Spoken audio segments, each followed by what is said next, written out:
신앙의 동지 여러분 안녕하십니까? 서정교회 최영석 목사입니다. 오늘 여러분과 함께 은혜를 나누고 싶은 말씀은 창세기, 고린도전서, 요한계시록입니다. 창세기 1장 11절로 21절 말씀인데 제가 중요한 부분만 간추려서 말씀을 읽어드리겠습니다.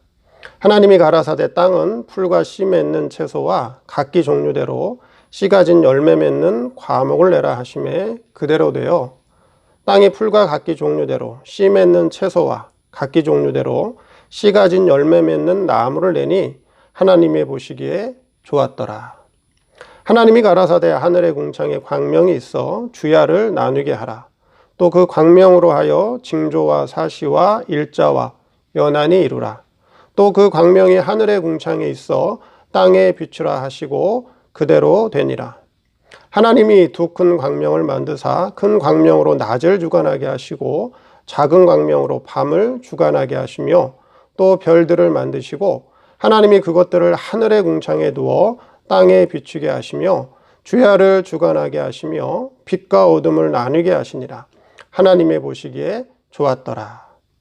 하나님이 가라사대 물들은 생물로 번성케 하라. 땅이 하늘의 궁창에는 새가 나르라 하시고 하나님이 큰 물고기와 물에서 번성하여 움직이는 모든 생물을 그 종류대로 날개 있는 모든 새를 그 종류대로 창조하시니 하나님이 보시기에 좋았더라. 고린도전서 15장 38절에서 41절 말씀입니다. 하나님이 그 뜻대로 저에게 형체를 주시되 각 종자에게 그 형체를 주시느니라. 육체는 다 같은 육체가 아니니 하나는 사람의 육체요 하나는 짐승의 육체요 하나는 새의 육체요 하나는 물고기의 육체라. 하늘에 속한 형체도 있고 땅에 속한 형체도 있으나 하늘에 속한 자의 영광이 따로 있고 땅에 속한 자의 영광이 따로 있으니 해의 영광도 다르며 달의 영광도 다르며 별의 영광도 다른데 별과 별의 영광이 다르도다. 요한계시록 12장 14절로 17절 말씀입니다. 용이 자기가 땅으로 내어 쫓긴 것을 보고 남자를 낳은 여자를 핍박하는지라. 그 여자가 큰 독수리의 두 날개를 받아 광야 자기 곳으로 날아가 거기서 그 뱀의 낯을 피하여 한 떼와 두 떼와 반 떼를 양육받으매 여자의 뒤에서 뱀이 그 입으로 물을 강같이 토하여 여자를 물에 떠내려가게 하려 하되 땅이 여자를 도와 그 입을 벌려 용의 입에서 토한 강물을 삼키니 용이 여자에게 분노하여 돌아가서 그 여자의 남은 자손 곧 하나님의 계명을 지키며 예수의 증거를 가진 자들로 더불어 싸우려고 바다 모래 위에 섰더라. 말씀 제목은 성경에 나타난 신앙의 성장 과정, 즉 신앙 단계입니다. 사람이 태어나 성장하면서 다양한 성장 과정을 거치게 됩니다. 한 사람의 사회 구성원으로서의 자질을 갖추기 위해 각 단계별로 교육 과정을 이수하게 됩니다. 유치원, 초등학교, 중학교, 고등학교, 대학교, 대학원, 석박사 과정을 거치기도 합니다. 나는 유치원이 재밌다고, 나는 유치원이 좋다고 해서 10살이 되었는데 20살이 되었는데도 유치원에 다닌다면 문제가 있겠죠. 한 과정을 마쳤으면 다음 과정으로 진학하는 것이 마땅한 일입니다. 이와 같이 성도의 신앙도 교회를 다닌다고 해서 다 같은 것이 아니라 신앙의 성장 과정이 있습니다. 그리고 교회마다 신앙이 다 다릅니다.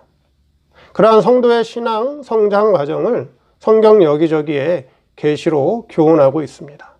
룻기서의 룻은 모압 여자로서 이방인의 신앙으로 있다가 신령한 지도자 나오미를 만나 이방인의 신앙에서 소녀의 신앙으로, 소녀의 신앙에서 처녀의 신앙으로, 처녀의 신앙에서 신부의 신앙으로 성장하는 과정을 잘 묘사해 주고 있습니다. 또는 아가서의 술라미 여인은 처녀부터 시작해서 신부의 신앙으로, 신부의 신앙에서 왕후, 즉 왕비의 신앙까지 올라가는 성장 과정을 잘 표현하고 있습니다. 오늘은 성경에 나타난 신앙 성장 과정을 통해 현재 내 신앙의 단계가 어디에 속해 있는지 한번 살펴보는 시간을 갖겠습니다. 첫째, 바다에 속한 신앙입니다. 창세기 1장 20절, 21절 말씀에 물은 바닷물로서 물에서 생물로 번성하라고 했습니다. 성경의 바닷물은 사람이 먹을 수 없는 물로서 타락한 죄악의 상징이요, 현재 죄와 사망 아래 있는 이 세상을 상징합니다. 그런데 그 바닷물에는 생물이 번성하라고 했습니다. 이 생물은 바다에 속한 신앙의 성도를 상징합니다.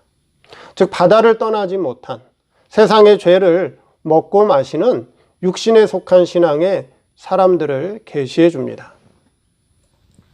교회를 다니고 예수를 믿어도 소원과 목적과 취미와 소망이 세상 사람과 다를 것이 하나도 없는 사람들을 가리킵니다.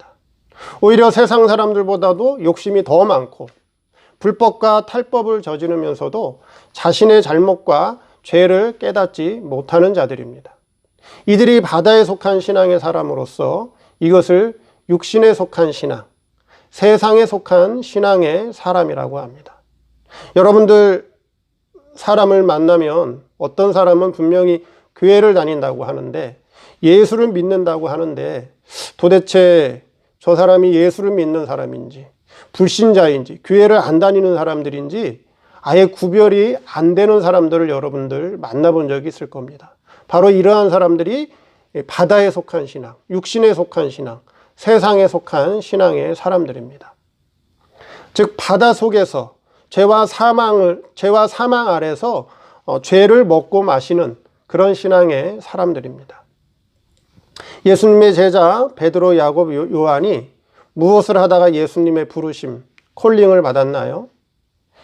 바다에서 고기 잡다가 예수님께서 사람을 낚는 어부로 만들어 주시겠다고 했죠. 즉 베드로, 야고보, 요한이 바다에서 고기를 잡았다는 것은 물론 역사적으로 저들이 어부였지만 그것이 신앙 계시로 오늘 우리에게 보여주시는 것은 그들이 그물 목회를 했다는 것입니다. 바다에서 육신에 속한 신앙의 사람들을 건져내서 그들을 통해서 목회를 했다는 것입니다.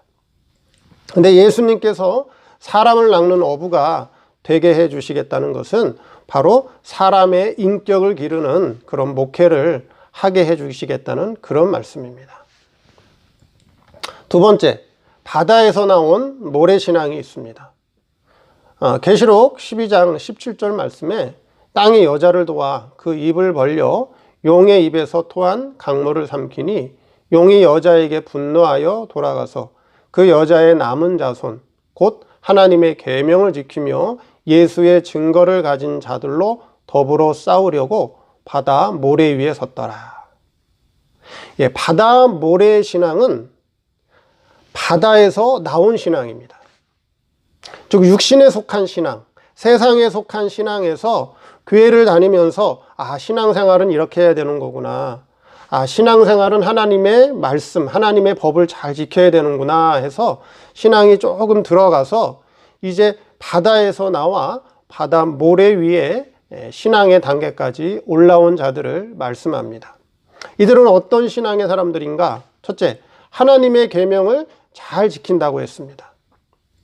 즉 그 여자의 남은 자손 곧 하나님의 계명을 지키며, 즉 이들은 어떤 자들인가? 이제 주일 성수를 하고 교회 11조 생활을 하고 우상의 제물을 먹지 않는 하나님의 법을 잘 지키려고 하는 자들입니다.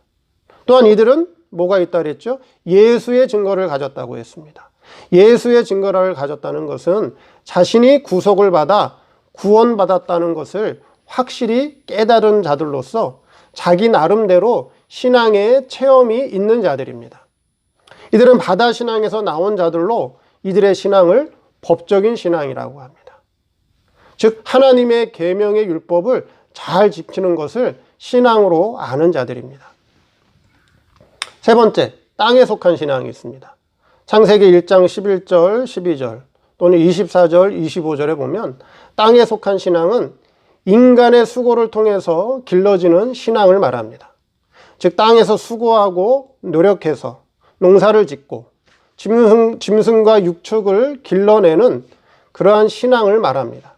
즉 인간의 수고와 노력을 통해서 길러가는 신앙을 말합니다. 이것을 신앙적으로 도덕에 속한 신앙이라고 합니다. 농사를 짓는 비유로 처음에는 풀 같은 신앙에서 그 다음 씨 맺는 채소 신앙, 그 다음 씨 가진 열매 맺는 나무 신앙으로 자라나게 됩니다. 그 다음 목축을 하는 비유로는 인격이 없는 짐승을 잡아다가 기르면 사람이 쓰기에 좋은 육축이 되고, 그 육축을 길러 성별하면 하나님께 제사 드릴 때 사용되는 생축이 됩니다. 하나님께 제사 드릴 때 제물로 쓰이는 생축으로는 소와 양과 염소와 비둘기가 있죠. 이것은 바로 육축 가운데서 성별해서 하나님께 제물로 쓰이는 생축을 말합니다. 이처럼 땅에 속한 신앙은 인간의 수고와 노력, 그리고 하나님의 은혜가 함께해서 길러가는 신앙입니다. 이 도덕적 신앙에서 가장 높은 신앙의 단계가 양심적인 신앙입니다. 양심은 인간이 가지고 있는 가장 깨끗한 기관이로 누구의 편도 아니고 자기 양심에서 가장 옳은 것을 알려주는 기관이 바로 양심입니다. 그래서 이 양심 생활을 잘하면 하나님을 찾아간다고 했습니다.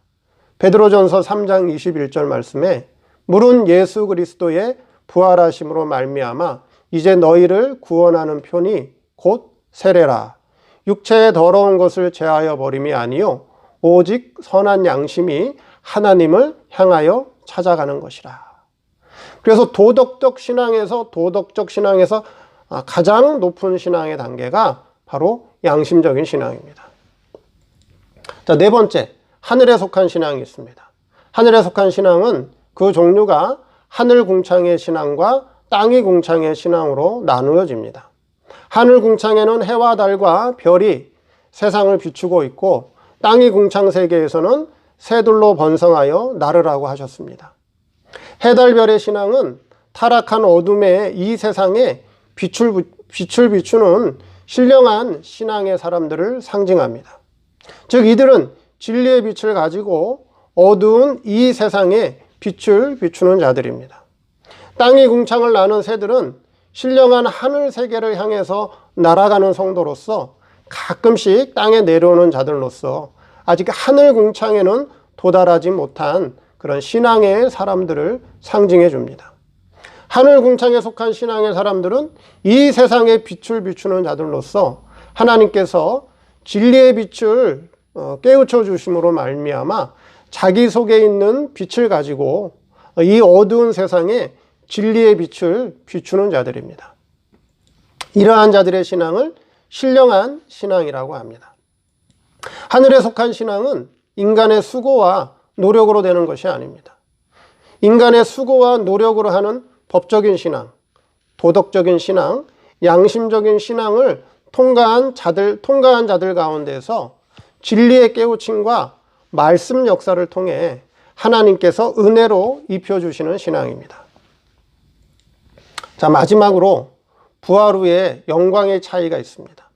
자, 이러한 신앙의 성장 과정과 신앙의 단계가 있는데, 자, 자신이 어떤 신앙의 단계에 있든지 죽음 후에는 반드시 부활이 있는데 그 부활 후에는 영광의 차이가 있다고 말씀하고 있습니다.